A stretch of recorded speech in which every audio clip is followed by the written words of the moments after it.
크리스찬들이 크리스찬으로서 살아가면서 참 때로 우리 자신들이 안타깝고 실패하고 좌절하고 이런 데가 많죠.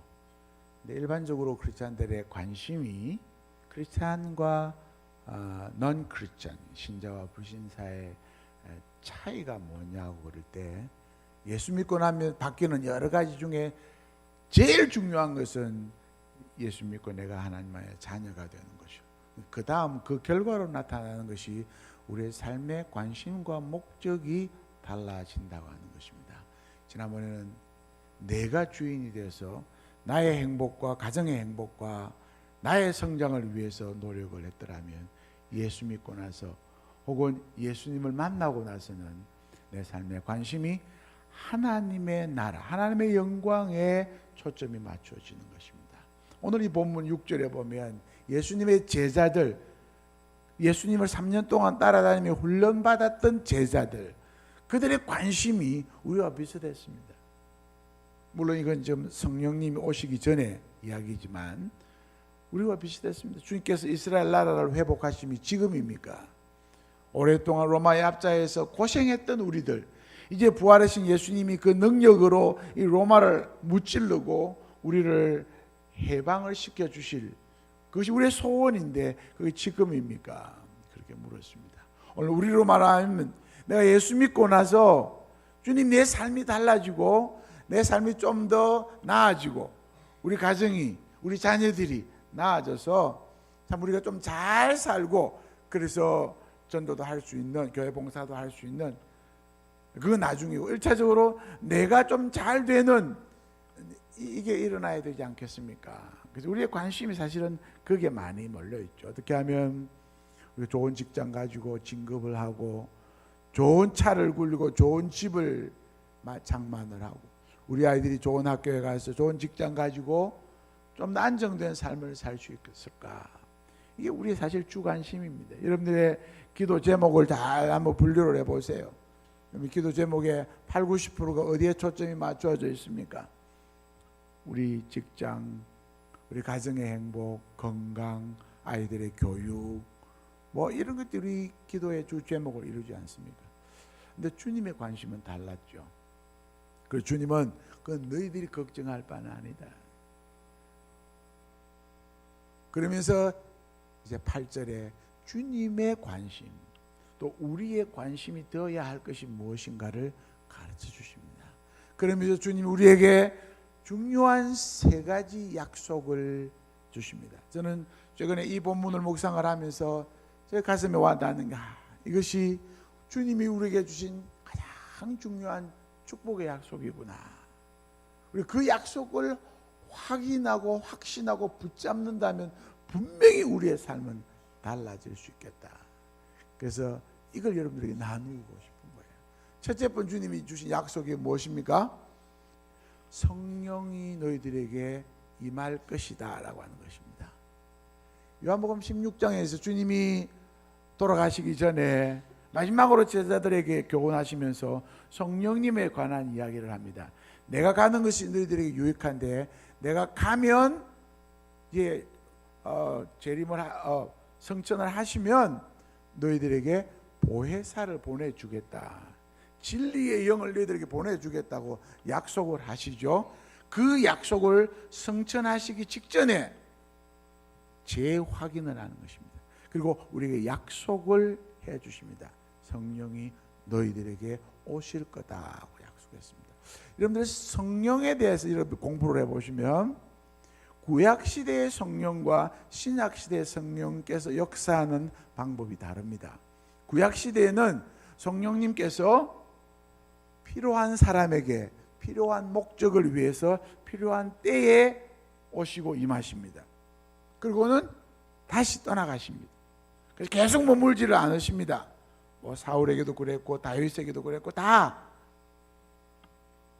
근데 신약시대에 오면 요한복음 16장에 약속하신 대로 성령이 오면 영원토록 너희들과 함께 있을 거라고 했습니다. 신약시대의 가장 큰 축복은 성령께서 오셔서 우리 속에 떠나질 않고 거하십니다. 여러분들 성령 받으시면 여러분들 아무리 불순종하고 죄 짓고 해도 그 성령은 도망가지 않고 여러분들 속에 끝까지 죽을 때까지 계시는 것이 성령님이십니다. 이게 우리에게 놀라운 축복이죠. 여러분 성령 받았습니까? 뭘 보고 성령 받았습니까? 내가 뭐 방언을 하는 것도 아니고 신유의 은사도 없는데 뭘 보고 합니까? 제가 신학교를 하는 신학교에서 우리 신학생들에게 성령론을 가르치면 그래서 오순절 교회에서 온 학생들이 그런 이야기를 합니다. 오순절주의의 특징 중에 하나가 성령 받은 증거는 방언을 해야 됩니다. 방언 안 하면 성령 못 받은 것입니다. 또 다르게 조금 더 논리적으로 들어가면 성령 못 받은 사람은 구원 못 받은 사람입니다. 이게 오순절주의의 잘못된 해석이죠. 그래서 이런 것들을 의미하는 것이 아니죠. 내 속에 성령이 계심을 확인하지 못하면 신앙생활은 재미가 없습니다. 확신이 없습니다. 힘이 없습니다. 그래서 늘 실패하고 끌려가죠. 이슬람 무슬림들에게 전도를 하면 딱 한 가지 질문을 합니다. 구원의 확신이 있느냐? 이슬람은 교리적으로 구원의 확신이 있을 수 없습니다. 왜냐하면 우리의 구원은 알라에게 달려있기 때문에 확신이 없습니다. 죽어봐야 합니다. 딱 죽었는데 알라가 너 전당에 와라 그럼 감사하게 가고 지옥 가라 그러면 그 운명입니다. 가야 됩니다. 구원의 확신이 없습니다. 그러나 우리는 이 땅에서 내가 하늘을 맛보고 구원을 맛보고 구원받은 백성으로 살아갈 수 있는 게 우리 기독교의 특징입니다. 성령 받았음을 확인하는 것이 우리 기독교가 갖고 있는 특징입니다. 여러분 성령 받은 거 어떻게 합니까? 분명히 성령을 주시겠다고 약속을 하시고 오순절날 성령이 오셨습니다. 그것은 역사적인 사건이지만 그 이후에 성령은 모든 믿는 자들에게 주어지는 것입니다. 성령 받은 증거 두 가지가 있습니다. 하나는 고린도전서 12장 3절에 나오는 대로 성령으로 말미암지 않고는 예수를 그리스도라고 고백할 수 없습니다. 로마서 10장 10절에 예수 그리스도가 나의 구세주인 것을 마음으로 믿고 입술로 고백하는 자 성령 받은 자입니다. 여러분 고백하면 나는 성령 받았습니다. 아침에 죄를 짓고 와도 여러분 성령 받은 자입니다. 확신하시기 바랍니다. 두 번째는 성령 받은 증거는 뭡니까? 우리가 예수님을 뭐라고 고백합니까? 구세주일 뿐만 아니라 나의 주인으로 고백하죠. 주인. 주님을 나의 주인으로 모시고 그분의 종으로 살아가는 것이 확인된 사람. 내가 나의 주인이 아니고 주님이 나의 주인임을 확신하는 사람. 내가 그 주인 말씀대로 잘 순종 못하고 실수하고 허물이 많고 죄를 많이 짓지만 예수님이 나의 주인인 것을 나는 믿습니다. 그분 시킨 대로 살려고 노력합니다. 이것이 되어 있는 사람은 성령 받은 사람입니다. 그럼 성령 받았습니까? 확신하시기를 바랍니다. 주님의 약속입니다. 그럴 때 우리 삶의 기초가 달라집니다.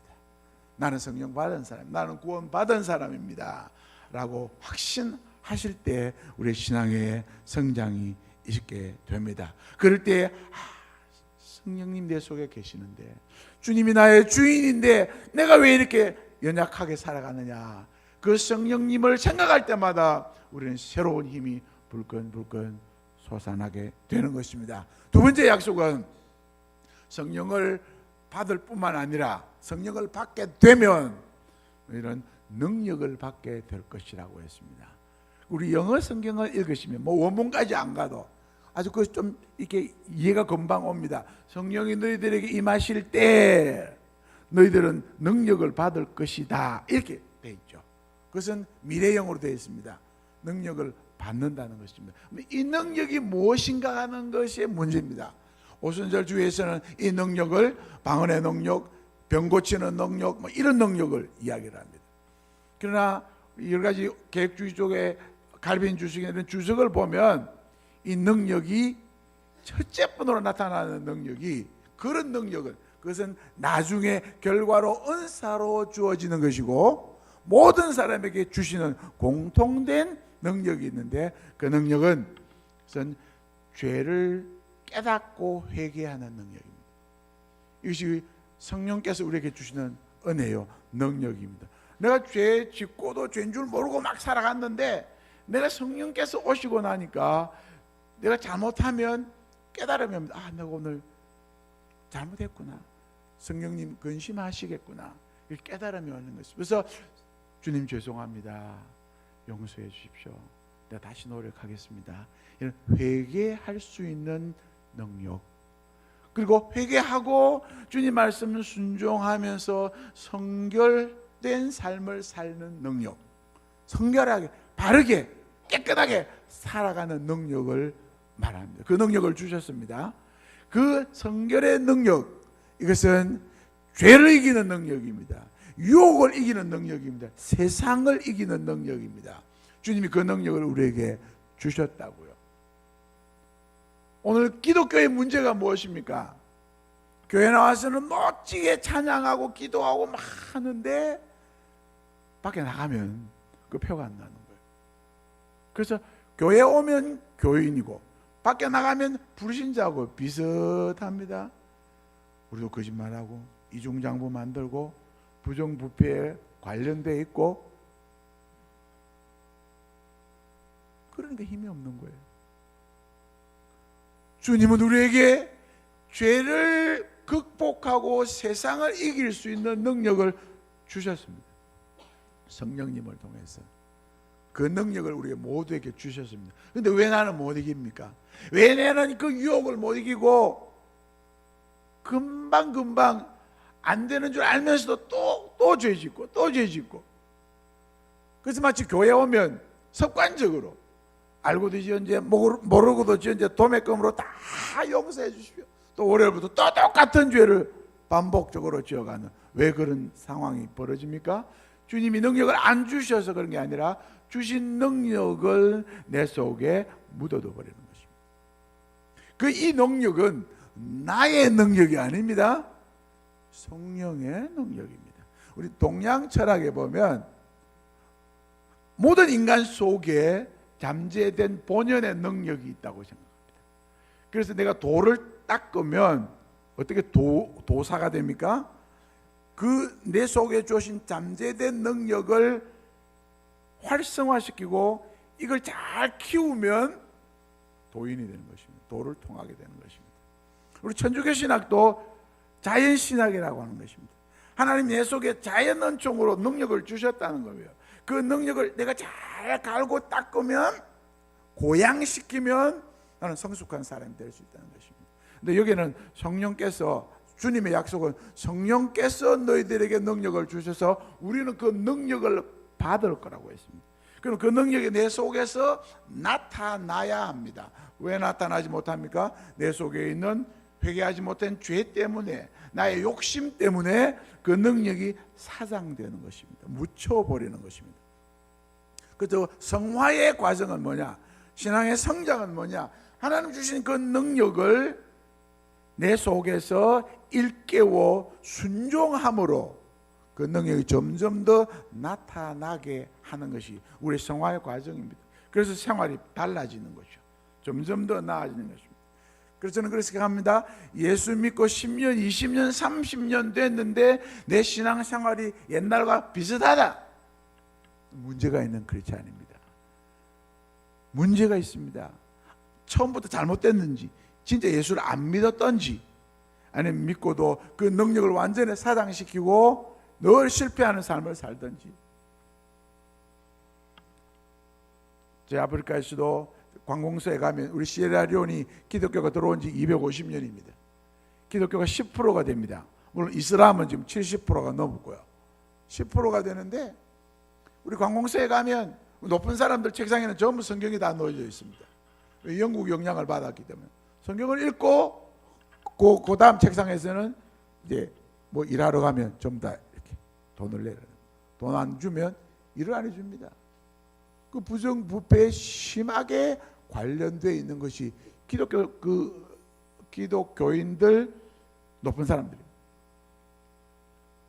그러니까 이 성경은 성경이고 종교는 종교고 내 삶은 다르게 사는. 그래서 우리가 명목상의 신자라 그러죠. 영어로 노미널 크리스찬이라고 그럽니다. 이름뿐인 신자라는 거죠. 교회 오면 종교 행사를 합니다. 열심히 기도하고 찬양하고. 우리 아프리카 예배만큼 뜨거운 예배가 없습니다. 우리 보통 이번 다른 교 우리 교회는 좀 짧게 하는데 보통 다른 교회 가면 예배 시간 보통 2시간, 3시간, 어떤 좀 심한 교회는 예배를 6시간 드립니다. 6시간. 멋지게 예배 드리고 찬양하고 기도하고 통성기도하고 막 하고는 집에 가면 빠빠이 하고는 내 마음대로 살아갑니다. 죄 짓고 심지어는 그 목사들이 첩이 2명, 3명 있고 뭐 장로 마찬가지고 이게 뭐 다반사가 되어 있는 그 사회, 그 죄인 줄도 모르고 이게 종교와 이 삶이 분리가 되어 있는, 그래서 종교인이 되어가는 것입니다. 우리는 종교인이, 기독교는 종교가 아닙니다. 우리 삶입니다. 왜냐하면 내 능력을 상실했기 때문에.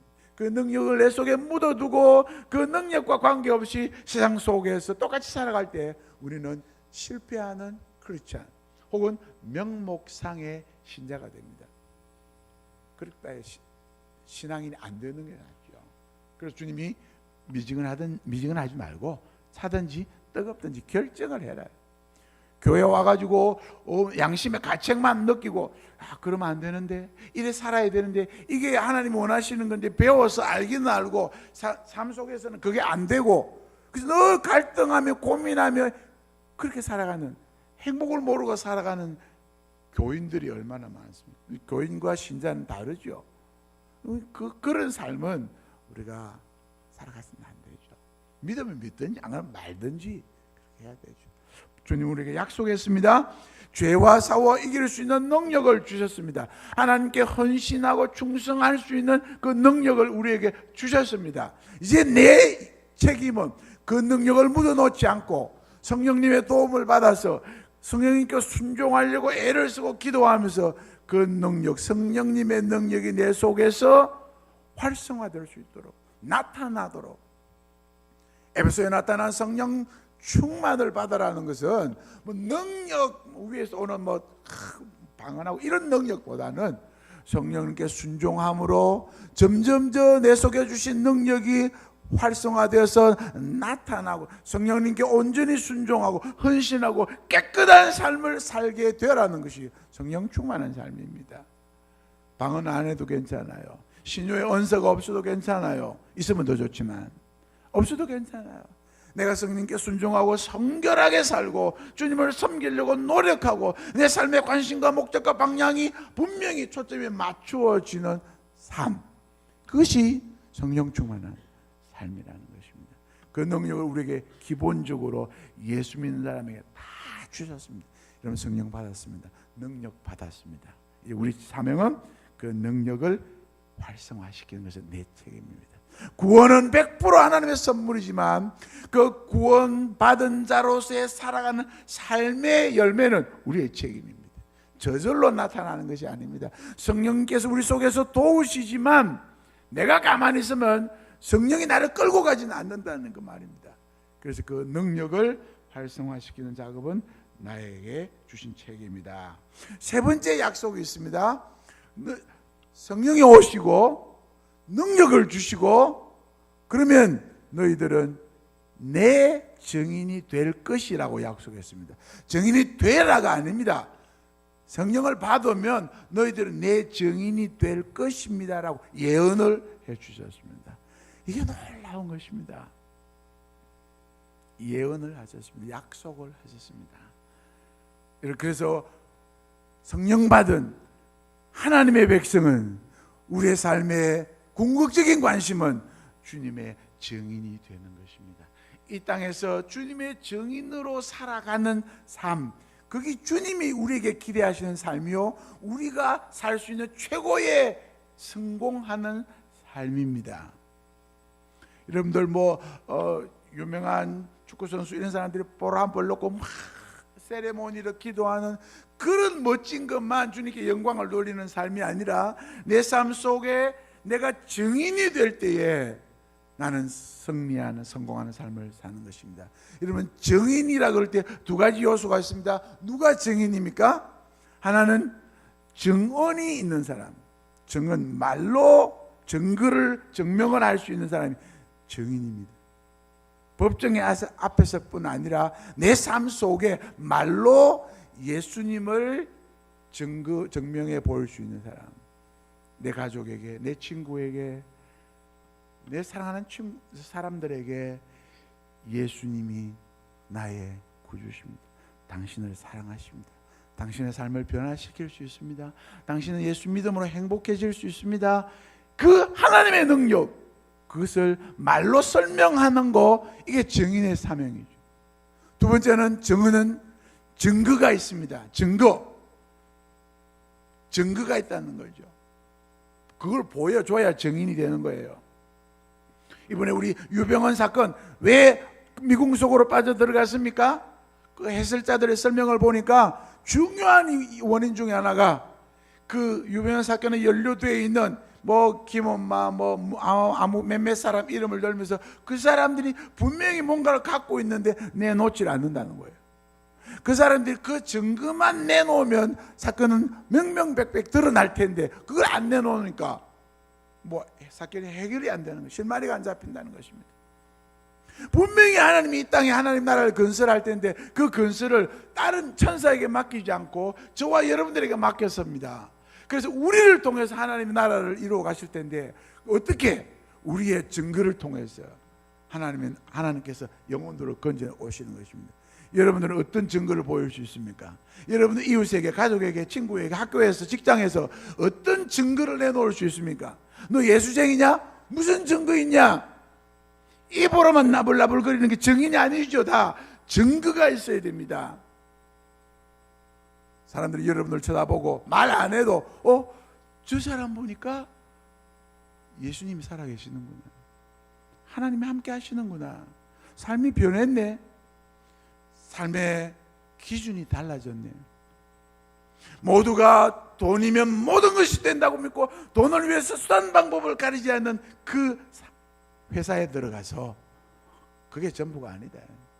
난 돈 좀 없어도 정직하게 바르게 살면서 행복하게 살아가는 모습, 내 가정이 행복하고 내 속에 기쁨이 있고 감사가 있고 행복하는, 나는 행복합니다라고 삶을 통해서 보여줄 때 사람이 저 사람 보니까 하나님 살아계신 것 같다, 예수 믿으면 좋겠구나, 당장 안 믿어도 예수 믿으면 좋겠구나, 저 사람 보고.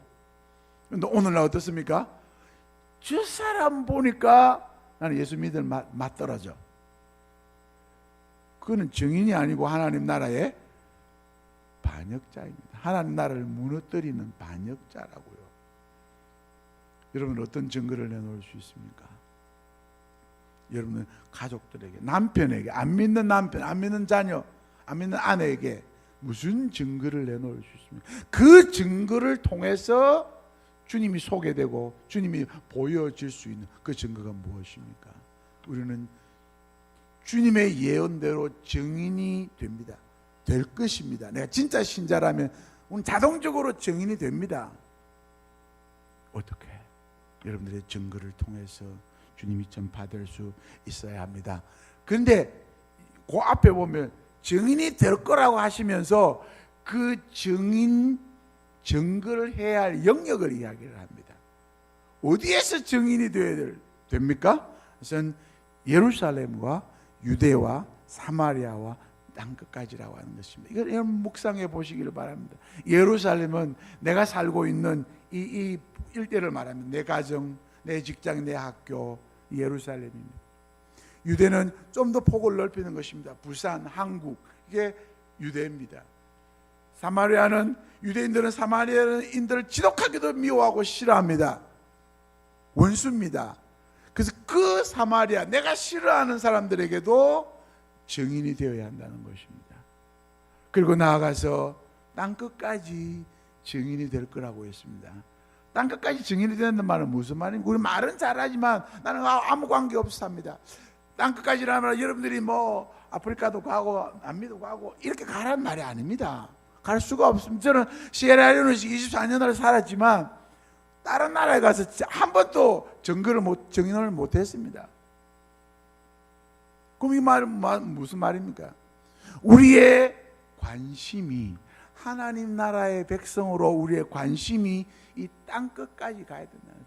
이 온 땅에 하나님의 나라가 세워지는 그것이 우리의 관심이 되어야 한다는 것입니다. 여러분들 관심이 어떠합니까?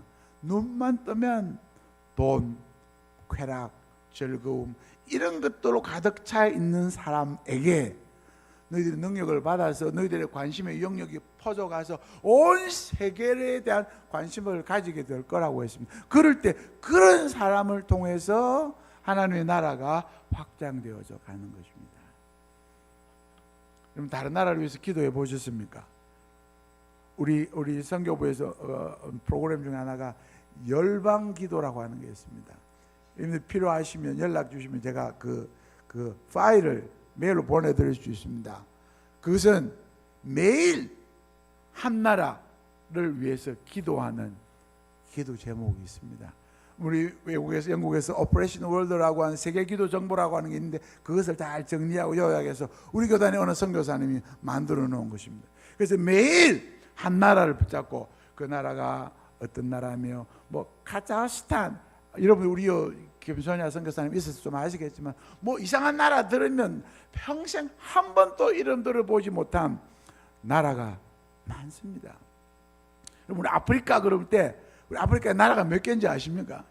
보통 뭐 가나 뭐 가는데 아프리카 나라가 55개입니다. 저도 아직까지 한 번도 이름 안 들어본 나라가 아프리카에 있습니다. 왜냐하면 자꾸 나라가 생겨나니까.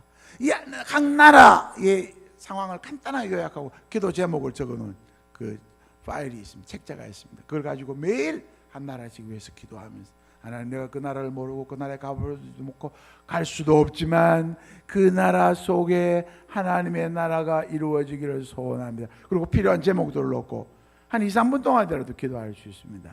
그게 한 방법이죠. 하나님 나에게 은사를 주시고 재능을 주시면 하나님 필요한 곳에 가서 한 달이라도 일주일이라도 봉사하고 돌아올 수 있습니다.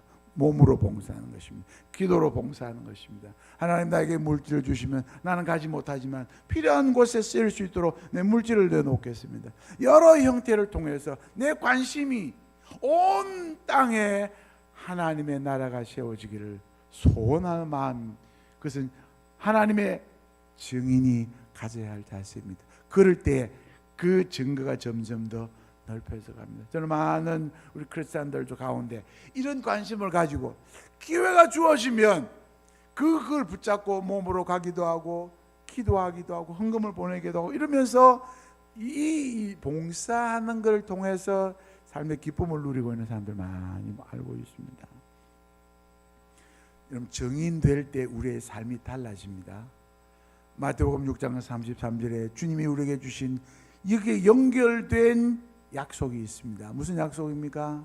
우리 크리스찬들이 우리의 관심이 무엇을 먹고 마시고 입느냐에 있어서는 안 된다고 이야기를 하시면서 너희가 먼저 하나님의 나라와 하나님의 의를 구할 때 하나님의 나라가 이 땅에 확장되고 완성되는 그것을 우리의 평생의 소원으로 삼고 그 일을 추구하며 살 때 이 모든 것 너에게 더하시리라고 약속했습니다.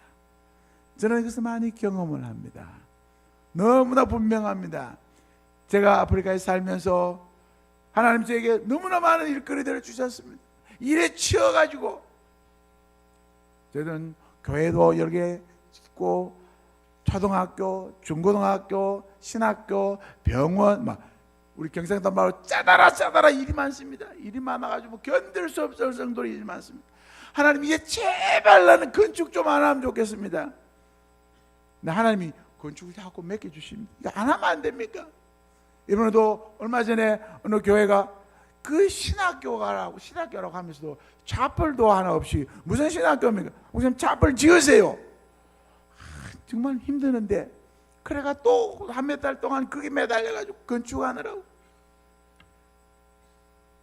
저는 그렇게 많은 건축을 하고 일을 벌려 가면서도 한 번도 교회 다니면서 이번에 건축을 했는데 돈이 1,000만 원이 필요합니다. 누구 헌금해 줄 분 없습니까? 한 번도 헌금 요청하는 공문이나 뭐 전화나 이렇게 해본 적이 없습니다. 심지어 제 가족이, 제 형님이 뭘 좀 필요하면 요청해라. 저는 사람에게 요청하지 않습니다. 저 형님에게도 거절했습니다. 왜냐하면 사람에게 요청해서 받으면 내가 그 사람에게 책임이 있거든. 사람에게 요청하지 않습니다. 하나님 알아서, 하나님 하라 하면 하고, 하나님 안 주시면 안 하고, 얼마나 배짱이 좋습니까? 하나님이 답답해가지고 하나님이 막 갖다 일을 시켜놓은 거예요. 하나님 좀 안 하면 안 됩니까? 하나님이 일 시켜놓은 거예요. 저희 집사람은 지난 24년 동안 한 번도 선교부에서 보내주는 선교비 뭐 얼마, 생활비가 얼마고 하나도 모릅니다. 돈을 한 번도 봉투를 받아본 적이 없습니다. 왜냐하면 하나님 주면 먹고, 한 번도 굶어 본 적은 없지만 안 주면 안 먹고, 뭐 그걸 하나님께 맡기고 사니까 하나님이 책임지고 공급해 주시는 것을 너무나 느꼈고요. 저희들 아이들 둘 다 대학 졸업했습니다만 아이들 학비 때문에 막 힘들어 본 적이 없습니다. 물론 아이들 다 한국에서 대학을 했습니다만 하나님이 필요한 거 하나님이 채워주시더라. 우리의 큰 관심이 자녀 아닙니까? 저희 자녀는 저 작은 딸 둘이 있는데 딸 8살 때 전쟁이 일어나가지고 아이를 떼놓았습니다. 다른 나라로 2000km가 넘는 다른 이웃 나라로 떼놓았습니다. 아이가 얼마나 울고 불고 하는, 아이가 그의 상처가 돼가지고 그 상처가 치료가 안 돼가지고 아이가 그 갔는데 그것도 몇 년 있다 그것도 전쟁에 나가 또 피난 나오고, 아이가 그 얼마나 힘든 과정을 거치면서 너무 힘들어가지고 자살하려고 애가 손을 꺾기도 하고 막 이런 방황하는 시간을 보냈지만 자녀를 하나님께 맡기고 나는 하나님 앞에 충성을 다한다고 살아가니까 하나님 그 방황하고 힘들어하는 아이들 하나님 고쳐주시고 회복시켜주시고 아이들의 믿음 안에서 헌신하며 살도록 만들어주시는 하나님은 저희들이 경험을 했거든요. 저는 지금까지 돈이 없어서 해야 할 사역을 못한 적은 한 번도 없었습니다. 한 번도 요청한 적 없지만 한 번도 돈이 없어서 못한 적은 없었다고요. 하나님이 필요하니까 하나님이 채워주시더라. 너무나 많이 경험을 한 거예요. 사랑하는 성도 여러분, 우리의 기도가 하나님 주세요 주세요 하기 전에 내가 먼저 하나님 나라와 하나님에 초점을 맞추고 살면 하나님이 책임주시더라는 것을 내가 삶을 통해서 경험하면 이게 증거가 됩니다. 그래서 사람들에게 내가 이렇게 사니까 하나님이 복 주시더라 보여주세요. 말 필요 없이 보여주면 사람들이, 동료 크리스찬들이, 미지근한 크리스찬들이 여러분들 보고 힘을 얻고, 야 나도 저렇게 믿음으로 살아야 되겠다. 저희 시에라리온이 선교지, 많은 선교지들이 다 어렵습니다만 환경적으로 참 어려운 동네입니다. 누가 왔다 가도 이런 곳에서 어떻게 삽니까? 어떻게 20년을 살았습니까? 라고 말할 정도로 환경적으로 열악합니다. 그런 데서 살면서 저는 한 번도 내가 왜 이렇게 살아야 되느냐, 고생한다, 힘들다 이런 생각을 안 합니다. 그래서 우리는 행복하게 살았습니다. 왜냐하면 내가 그 작은 나라 아무도 알아주지 않지만 그 일을 하는 것이 내가 해야 될 사명이라고 생각하니까 내가 주님 앞에 가기 전에 내가 해야 할 일을 그나마도 조금이라도 하고 가니까 얼마나 보람찹니까? 얼마나 보람찹니까? 그래서 나는 정말 행복하게 살았습니다. 저는 그렇게 이야기하고 다니는데 행복한 선교사라고 자부하고 살아가고 있습니다.